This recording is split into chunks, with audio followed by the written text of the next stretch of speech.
Ok, hoy día revisamos el Evangelio de Lucas, capítulo 5.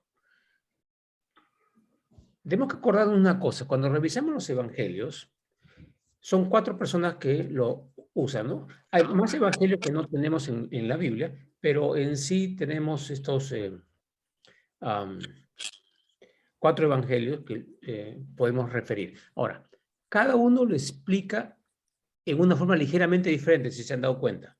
Hay pequeños cambios de orden por aquí, las palabras uno dicen en 7 palabras, otros en 5, y otros van, o sea, son diferentes.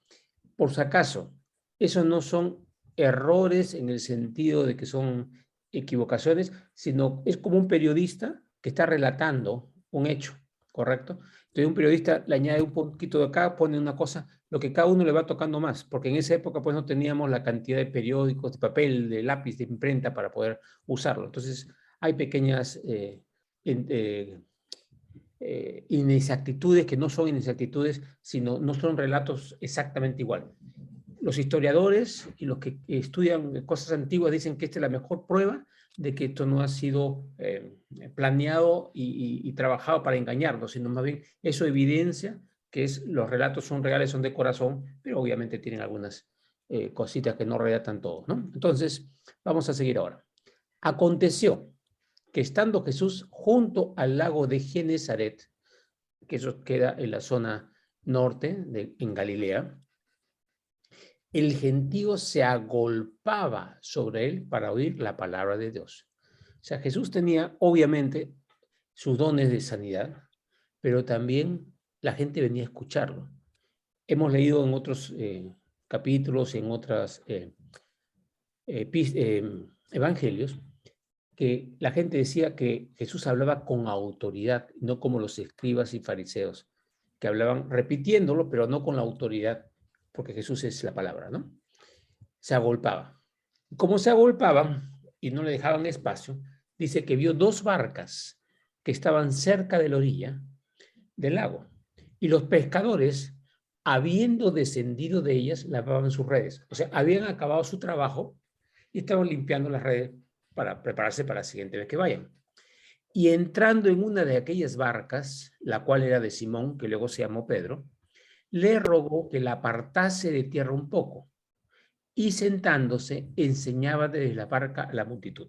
Ok, entonces Jesús sube la barca, la ponen un poquito más allá de la orilla por 2 motivos, para que la gente no estuviera tan agolpada, tan pegadita a él, porque no te dejan ni siquiera expresarte para los demás, ¿correcto? Prepara una clase. Y segundo, cuando te pones así, hay un efecto acústico que permite que lo que vas hablando se escuche un poco más, ¿no? Ese fue el motivo por el que Jesús hizo esa apartada, no se está apartando de la gente, ¿no? Ok, y sentándose, dice el versículo, enseñaba desde la barca a la multitud. Cuando terminó de hablar, dijo a Simón, boga mar adentro y echad vuestras redes para pescar. Respondiendo Simón le dijo, maestro, toda la noche hemos estado trabajando y nada hemos pescado, mas en tu palabra echaré la red. Está diciendo mira, humanamente no tiene sentido. Segundo, no es la hora para pescar adecuada, mejor es a tal hora. Pero si tú lo dices, yo lo voy a hacer. Esta es la clave más grande para nuestra vida. En tu palabra, en lo que Dios dice, voy a hacerlo. No en lo que pienso, no en lo que veo, no en lo que me parece, sino en la palabra. En tu palabra echaré la red. Y habiéndolo hecho, encerraron gran cantidad de peces. Su red se rompía. Entonces hicieron señas a los compañeros que estaban en la otra barca para que viniesen a ayudarles. Y vinieron y llenaron ambas barcas de tal manera que se hundían. Ok, la palabra dice, cuando Dios da, da en abundancia. Ahora, ¿por qué hace eso Dios? Porque quiere mostrar que no da como el mundo da, sino da es forma especial y hace esas cosas. Entonces está demostrando su poder. Ellos jamás habían tenido una pesca así, jamás. Y nunca más la tuvieron. Pero era para demostrarles, ¿lo estás haciendo porque yo te lo digo? Ok, eres bendito. Te bendigo por eso. Y vas a ver los resultados por hacer porque yo te lo digo. ¿Sí? No estoy obedeciéndote porque quiero los peces. estoy obedeciéndote porque tú me has dicho que lo haga y lo voy a hacer. No me interesa si sale o no sale, pero yo te estoy obedeciendo porque tú eres mi maestro. ¿Ok? Entonces, viendo esto, Simón Pedro cayó de rodillas ante Jesús, diciendo, apártate de mí, Señor, porque soy hombre pecador. Ese es otro punto fuerte, fuerte, fuerte. El reconocer que uno no es digno como ser humano del amor gigantesco de Dios es un punto importante para nuestras vidas. Ojo, sabemos que Dios nos ve como ojo, como una joya preciosa, pues obviamente con nuestros pecados encima, mayores, menores, pero nos ve como joya preciosa. Pero la humildad es reconocer que uno es pecador. Ahora, no hay que quedarse con la culpa, no, no, no. La culpa es otra cosa. Pero saber, oye, yo fallo. Y en comparado con lo que yo soy, Dios es gigantesco. Ese es el otro asunto. Entonces, no soy merecedor de ti. Claro, pero no sabía eso todavía, por eso dice, apártate de mí, tú eres la cosa increíble, yo no valgo, le está diciendo. Ese es uno de los motivos por el cual lo aceptó como discípulo, lo llamó como discípulo y luego como apóstol, por su reconocimiento de su valor comparado con él. Ese es el punto, no culpa, ¿ya? Apártate de mí, Señor, porque soy hombre pecador. ¿Por qué? Por la pesca que habían hecho, versículo 9, el temor se había apoderado de él y de todo lo que estaban con él. Miren, el temor en este caso es miedo y respeto, ambas cosas. Normalmente cuando decimos temor de Dios es respeto, no es miedo. En cambio acá sí es miedo y respeto. Primero respeto porque dice, oye, tú eres lo máximo, pero al mismo tiempo miedo. ¿Por qué? La oscuridad tiene miedo a la luz. O sea, cuando tienes zonas oscuras que no quieres mostrar, no quieres que tu cosa salga a la luz. Pero más bien, como el rey David dijo, Señor, muéstrame lo que me son oculto, quiero que salga a la luz, porque una vez que el mal sale a la luz lo desvanece a la oscuridad. Entonces nosotros debemos querer más bien que salgan a la luz, todas nuestras cosas. ¿Por qué? Para ser libres. Pero como cosa del mundo, nosotros tenemos miedo que salgan nuestras cosas oscuras para que todo el mundo las vea y nos dé vergüenza. Más bien deberíamos decir, wow, mira de lo que Dios nos ha librado. Y a pesar de eso que yo he hecho, me ama, me quiere y es mi Padre, ¿no? Ok. El temor se había apoderado de él y de todos los que estaban con él. Y asimismo de Jacobo y Juan, hijos de Zebedeo, que eran compañeros de Simón. Pero Jesús le dijo a Simón, no temas, desde ahora serás pescador de hombres. Esto se lo repitió en otras partes Jesús a Pedro y a su gente. No en esta escena, sino en otra más. O sea, esta palabra ha sido repetida, van a ser pescadores de hombres. Y que se los he explicado, que el pescador sabe cuándo echar red, cuándo poner un anzuelo, o sea, se adecúa al pez que tiene que pescar.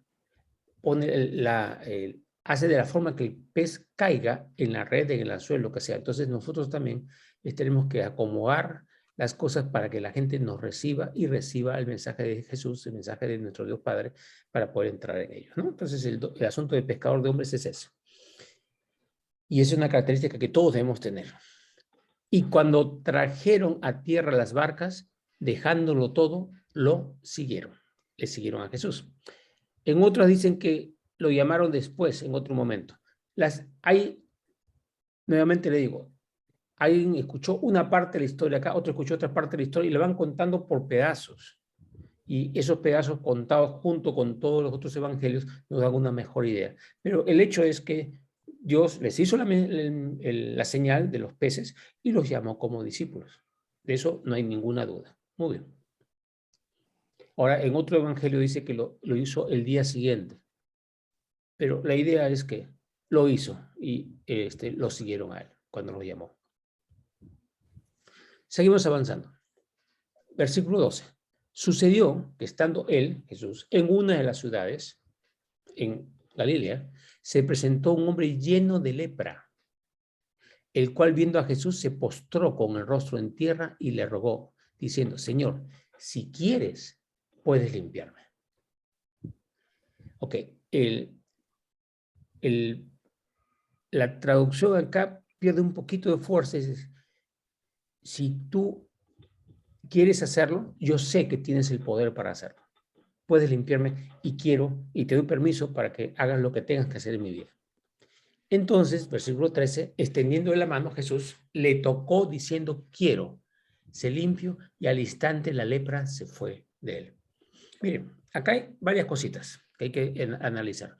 Primero, los leprosos no se ponían cerca de las personas, sino tenían que de lejos avisarles que eran leprosos. O sea, él se acercó a él, estaba desobedeciendo la ley, por si acaso. Era una desobediencia, no podía hacerlo así tan cerca, tendría que haberlo hecho de lejos. Y le dice, tú puedes, si quieres, o sea, si es tu voluntad y está bien para ti, yo sé que me puedes limpiar y quiero que me limpies. Te autorizo, o sea, te pido, te entrego para que me limpies. ¿Okay? Hay un reconocimiento muy fuerte de la autoridad y el poder de Jesús. Y Jesús hace algo que también desobedece la ley que tenían los judíos. Lo tocó. Estaba prohibido totalmente tocar a un leproso. Ahora, ¿por qué estaba prohibido? Para no contagiarse y no pasarse al otro. Pero Jesús sabía que no le iba a pasar nada. O sea, podía hacerlo. Acuérdense, esa ley era para cuidar y proteger a la persona que estaba ahí y a todos los que pudiera él contagiar. Entonces no era una ley religiosa, era una ley de salud. Pero como Jesús sabía que no se podía contagiar, no necesitaba seguir esa ley. Entonces hay leyes y leyes, ¿correcto? Le tocó diciendo, quiero ser limpio. O sea, si quiero. Entonces, esto es una cosa que también mucho para todos nosotros. ¿Quiere el Señor curarnos? Si quiere. De querer, quiere a cada uno de nosotros. Ahora, la segunda parte, sé limpio o sé sano, ahí hay un pequeño diferencia. Bastante. Es, Él puede ordenar la curación, por supuesto, y puede curar a cualquiera. El punto está es, ¿nos conviene? Y a veces no nos conviene que nos curen tan rápido. Yo siempre cuento la historia con Rosy. Hicimos nuestra primera reunión de sanidad, había 40 personas, se sanaron 39, la 40 no se sanó. Pero esa 40 siguió siendo ministrada, cuidada, pasado unos meses y adelante con la palabra, y tuvo una curación espiritual y física enorme, que no fue la medida que se curaron nosotros. Los otros que se curaron inmediato, la mayor parte nunca regresó, recibió la curación y se fueron. Entonces, a veces la demora de Dios es amor. Perdón, corrijo. Siempre, cuando Dios se demora por algo, es por amor, no es por castigo. Siempre porque nos ama y está esperando el momento justo para hacerlo. Ok, si quieres, y dijo, quiero, sé limpio. En ese momento era lo correcto. Y al instante la lepra se fue de él. En este caso, el milagro, ¿cuándo ocurrió? Inmediatamente.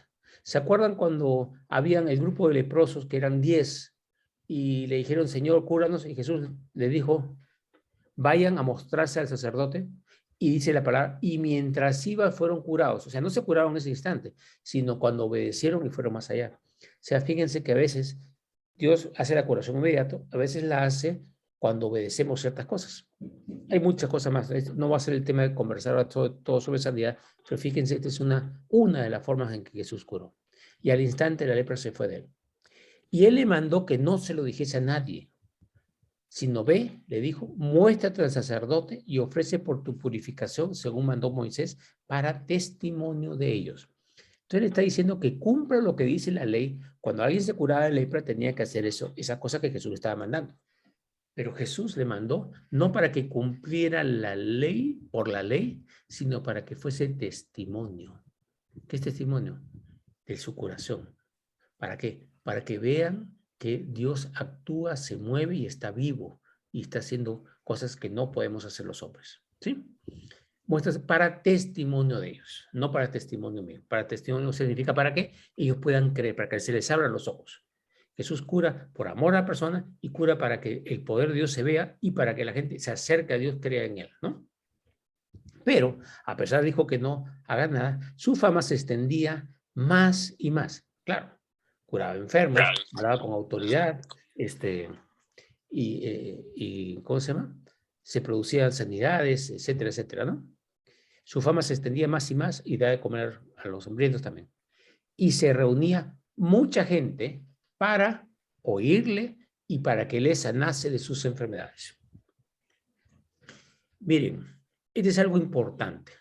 Dios, Jesús, acá en la tierra, hacía ambas cosas. A veces los sanaba primero, luego les hablaba, a veces les hablaba primero, después los sanaba, y a veces las dos cosas juntas. El punto era, Él quiere darnos todo, que significa la sanidad física y la espiritual. Por medio de la palabra enseña, sanidad espiritual, y por medio de la palabra cura, sanidad física, mental, ¿no? Ambas cosas, porque el Señor quiere que nos sanemos. ¿Cómo nos podemos acercar a Él? Si estamos, por ejemplo, alguien que sufre un dolor de cabeza inmenso y no se cura, ¿tiene que arrepentirse primero? No, primero tiene que lo sana y le enseña de dónde viene eso para que cambie, ¿correcto? Esa es la idea, o sea, ambas cosas es como quiere el Señor. Pero su fama se extendía, se reunía mucha gente, mas él se apartaba a lugares desiertos y oraba. O sea, no todo el tiempo estaba haciendo ministerio. Y eso es algo bien importante. Ok. Algo que cometemos error mucho cuando alguien trabaja de misionero es todo el día está ayudando a otros, sirviendo y orando por ellos, haciendo clases, etcétera. Pero Jesús nos muestra es importante el ministerio de ayudar, predicar y hablar, pero también es muy importante el pasar tiempo a solas con Dios y orar con Él. Jesús hacía las dos cosas, porque a veces convertimos el servicio a Dios en Dios.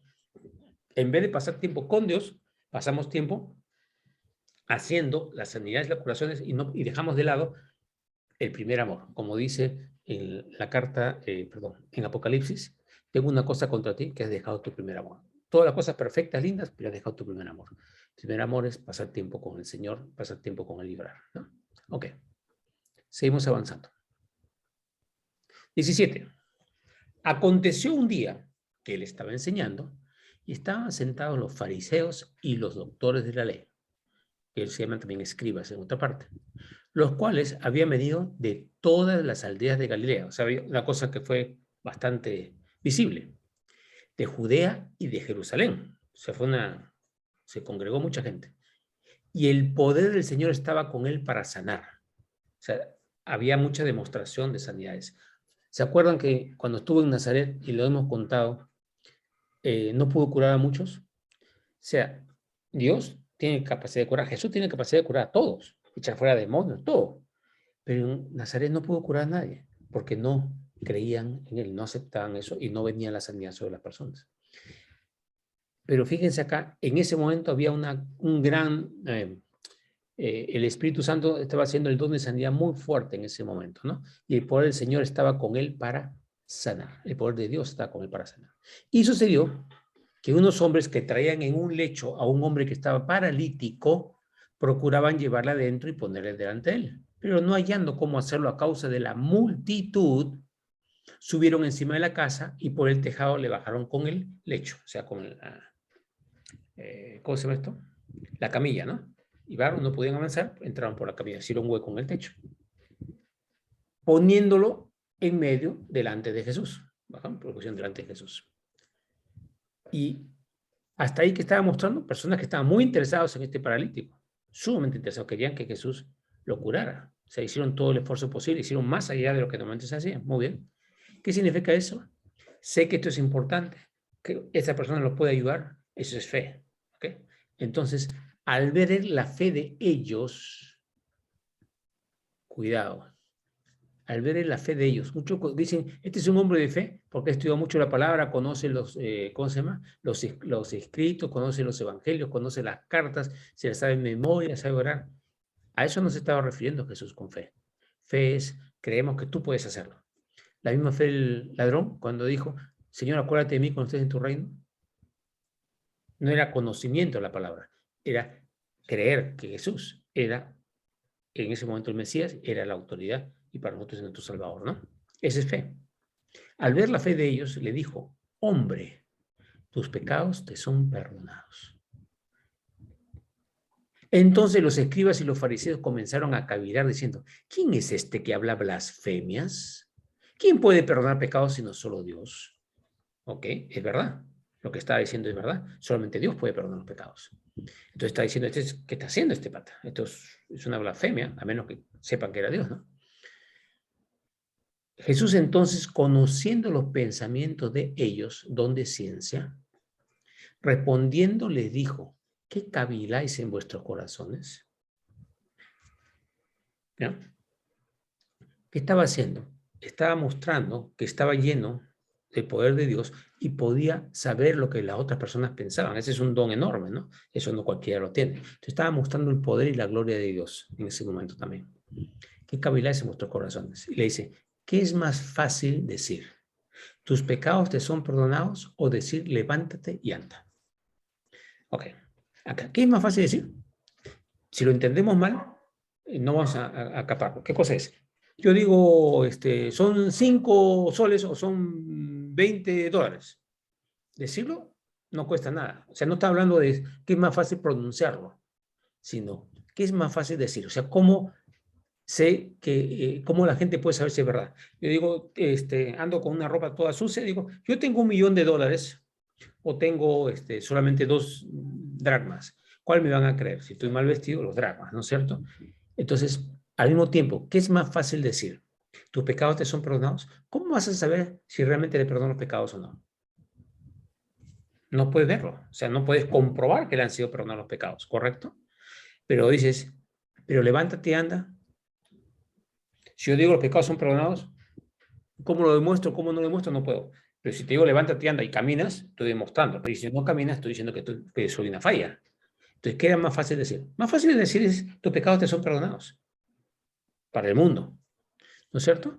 Decirlo, que es más fácil decir, dice. No es que es fácil que sea. Ambas cosas solamente las puede hacer Dios, o el poder de Dios, ¿no es cierto? 24. Pues para que sepáis, o sea, le estoy diciendo, para que sepáis que el Hijo del Hombre tiene potestad en la tierra para perdonar pecados, Él se está declarando ahí como tiene una naturaleza, ¿qué? Naturaleza divina. Está declarando su naturaleza divina, si no, no puede perdonar pecados.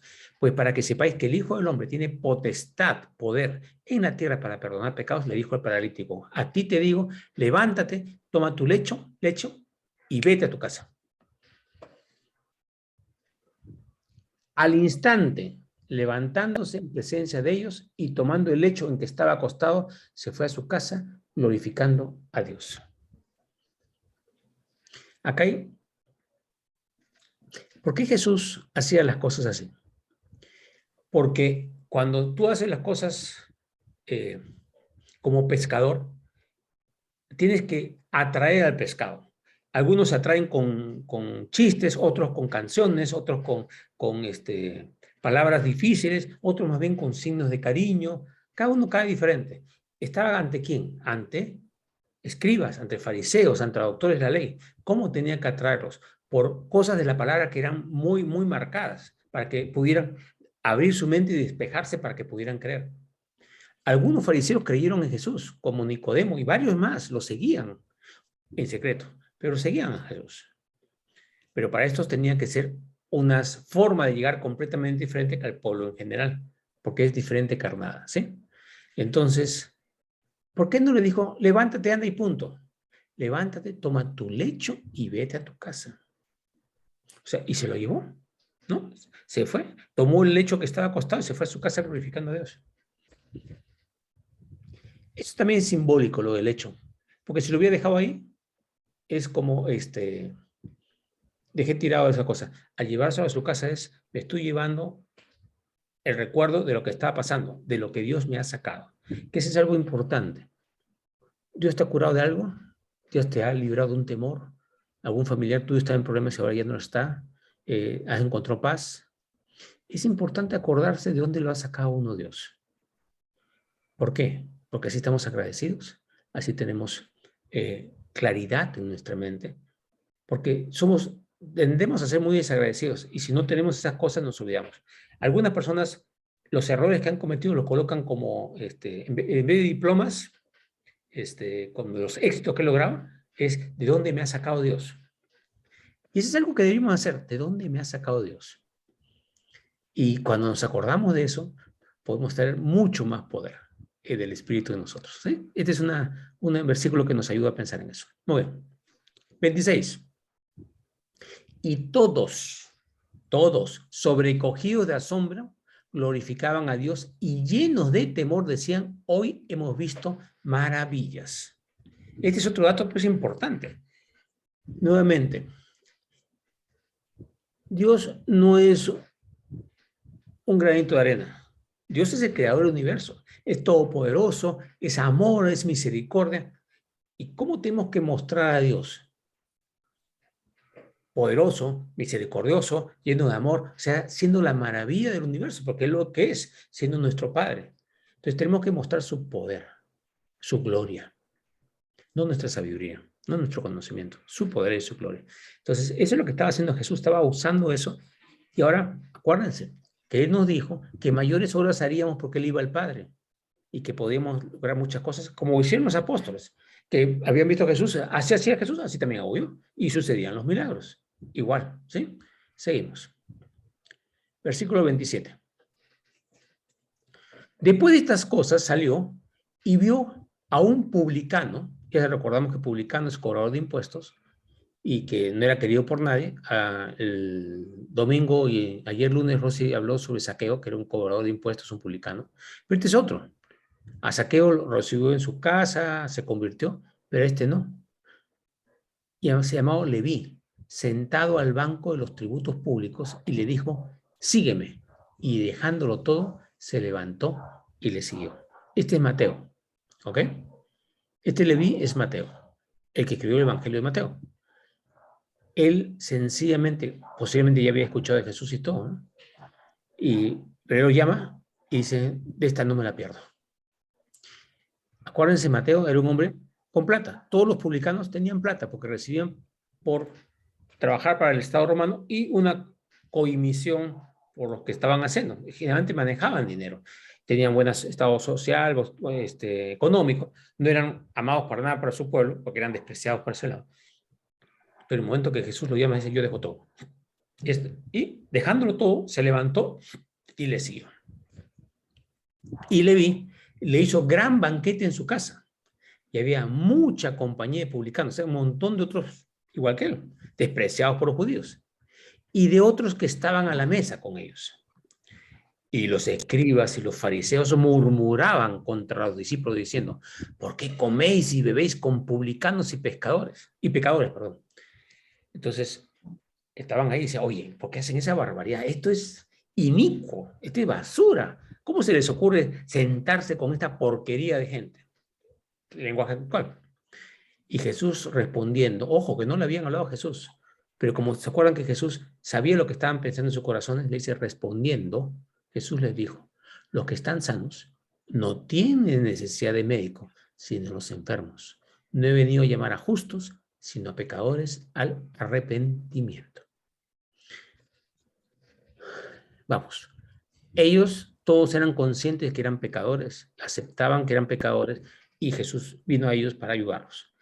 El asunto es cuando no aceptamos que somos pecadores, entonces Dios no nos puede ayudar, porque no vamos a ir al médico. Si digo, no, todo me va bien, no tengo ninguna enfermedad, entonces tú no vas al médico. Pero puedes decir, oye, no me siento enfermo, pero yo sé que las personas tenemos enfermedades y cosas, yo quiero ir al médico para que me detecte. Ese era el espíritu del rey David. Señor, muéstrame lo que me son ocultos.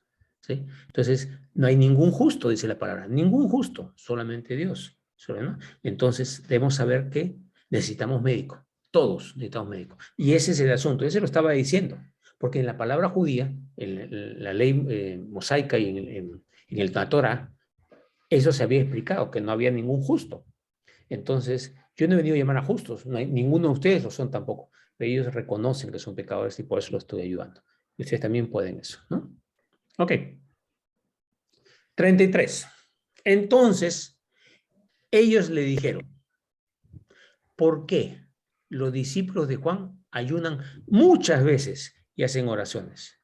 Y asimismo los de los fariseos, pero los tuyos comen y beben. O sea, no los vemos nunca hacer ayuno. Y él les dijo, ¿podéis acaso hacer que los que están de bodas ayunen? O sea, vas a una fiesta de matrimonio y ahí, no, pues estoy ayunando. No, come con el novio, con la novia y te diviertes y te gozas con ellos, ¿no es cierto? Entre tanto que el esposo está con ellos. Mas vendrán días cuando el esposo les será quitado. Entonces en aquellos días ayunarán. ¿Cuándo le fue quitado a los discípulos Jesús? Cuando murió en la cruz. ¿Por cuántos días? Por 3 días y 3 noches. Y luego se les apareció a él, ¿no? Al cuarto día. Bueno, Sí, el cuarto día. ¿Y estuvo con ellos cuánto? 40 días. Y después de los 40 días, ¿qué pasó? Se fue por otros 10 días y vino el Espíritu Santo. O sea, ¿cuánto tiempo le fue quitado? Ahí 10 días más. Y vino el Espíritu Santo con todo su poder, ¿no? Esos dos periodos, de 3 días primero y 10 días después, los pasaron en oración y ayuno, de una forma que no lo hacían antes, ¿no? Jesús no les enseñó a ayunar. Ojo. Pero en un momento les dijo, cuando hubo un hombre que no podía, que tenía su hijo con posesión diabólica, y los apóstoles habían tratado de echar fuera el demonio y no se iba, y vino a Jesús y él lo echó fuera inmediatamente. Entonces sus apóstoles le preguntaron, ¿y por qué no pudimos nosotros hacer esto? Y Jesús dijo, porque este género no sale sino con oración y ayuno. Mucha gente ha entendido eso mal, que tienes que estar en oración y ayuno permanente para hacerlo. ¿Qué pasó cuando hicieron oración y ayuno? Entró el Espíritu Santo. O sea, la idea de la oración y el ayuno es para que el Espíritu Santo le des tiempo para que entre en ti y te llenes de los dones y puedas ser usado por el Señor. Pero eso no quiere decir que tienes que hacerlo cada semana, cada 3 días, 4 días. No es nada fijo. Es para que el Espíritu Santo, como ocurrió en Pentecostés, estuvieron 10 días en ayuno y ahí, ¡fuf! Y no ayunaron un montón de tiempo después. Allá, tiempo después se habla de algunos ayunos que hicieron para tomar decisiones, pero no era que tenían que estar ayunando todo el tiempo. Jesús mismo dijo, si ayunas, hazlo de tal forma que no se note. Porque si ayunas mucho, te mueres de hambre, se te nota en la cara que estás pálido. No, no, no. Si haces un ayuno, es un ayuno que no se note. O sea, que seas senciente para acercarte a mí, pero que no sea un sufrimiento de cuerpo. ¿Sí? Ok. 36. Le dijo también una parábola. Nadie corta un pedazo de un vestido nuevo y lo pone en un vestido viejo. Pues si lo hace, no solamente rompe el nuevo, sino que el remiendo sacado de él no armoniza con el viejo. ¿No? Un pedazo de tela nuevecita con uno viejo se nota, porque no encaja. Y como está con otra textura, el viejo está más rígido, entonces cuando hay una tensión, se rompe la unión, porque rompe al tejido viejo, ¿no? Tampoco armoniza, ¿no es cierto? Y nadie echa vino nuevo en odres viejos. De otra manera, el vino nuevo romperá los odres y se derramará. Y los odres se perderán. O sea, en el odre tú pones el vino que se fermenta, ¿no? Y al fermentar crece y las paredes de la vasija se van a romper porque eran de piel. Mas el vino nuevo en odres nuevos se ha de echar, y lo uno y lo otro se conservan. Y ninguno que beba del añejo quiere luego el nuevo, porque dice el añejo es mejor. Vamos a explicar todo esto un ratito. Vamos a explicar esto. Con esto vamos a acabar la clase de hoy día. Vamos. Lo viejo con lo nuevo. El asunto es, Jesús dijo a Nicodemo, tienes que nacer de nuevo para entrar en el reino de los cielos. ¿A qué se refería Jesús? Y con cada uno de nosotros. Tenemos que morir a ciertas cosas, a ciertas costumbres, a cierta forma de ver las cosas, a ciertos pecados que tenemos, lo que tengamos que morir. No podemos morir todo inmediatamente. Entonces, cuando no morimos, viene la palabra y la escuchamos, pero no dejamos cambiar esas cosas y seguimos igual. Entonces, esa palabra que hace produce rupturas. Y esas rupturas nos producen problemas. En cambio, cuando nuestra actitud hace que estemos actuando como nuevas criaturas en Cristo Jesús, nuevas criaturas, la palabra que es el vino nuevo, el vino eso con nosotros para salir un buen vino. Ahora, si nosotros aceptamos ese vino, va a pasar un tiempo, ¿sí? Y cuando pasa el tiempo, el vino se hace más agradable. O sea, si recién lo has tomado, recién estás cediendo, el vino es un vino normal. Pero si ya tienes un buen tiempo en que has dejado que ese vino esté en ti, porque has soltado eso, y esa parte tuya, la que sea, resentimiento sobre una persona, lo has soltado por completo, ese pedazo ya era un odre nuevo, al echar el vino, crece amor, crece misericordia, crecen unas cosas increíbles y ese vino es delicioso. De eso se está hablando, ¿ya? Ok, nuevamente para entendernos. Tenemos que morir a nosotros mismos en diferentes áreas. Eso es, el odre viejo ya no está. Esa área se vuelve nueva porque al morir nacemos de nuevo. Acuérdense que estamos en un proceso de renacimiento continuo para que esta tienda, hemos hablado, que se va a desvanecer, pueda convertirse en el edificio que Dios quiere. ¿Ya? ¿Ok? Seguimos entonces, es morir esa área, nace de nuevo, odre nuevo, la palabra entra. Pero si no cambiamos, si nos resistimos en eso, no queremos perdonar ni nada, la palabra dice perdona, que sea amoroso, Padre nuestro y toda la cosa, eso hace que este dinero, ¿por qué? Porque al que mucho se le ha dado, más se le demandará. Si Dios te está diciendo, quiero darte el paz, quiero darte cosa, y uno se resiste, el que está causando el problema es uno mismo. ¿Sí? Y el odre viejo se rompe. O sea, y ahora le está diciendo ahí, ustedes que conocen esto, saben que no pueden poner vino nuevo en un odre viejo porque se va a romper. Y le está diciendo a nosotros, mira, mi palabra es palabra viva, palabra nueva, pero tienen que estar ustedes dispuestos a realmente recibirlo como una nueva criatura en mí para que pueda dar todo el fruto que quiero que dé. ¿Ok? Gracias, Señor. Pero mira, pero termina diciendo, el añejo es mejor. Otra vez, ese vino que entró en ti te cambió y el vino que sale cada vez tiene mejor sabor y es más agradable para todos. Todo el mundo lo quiere. Ok.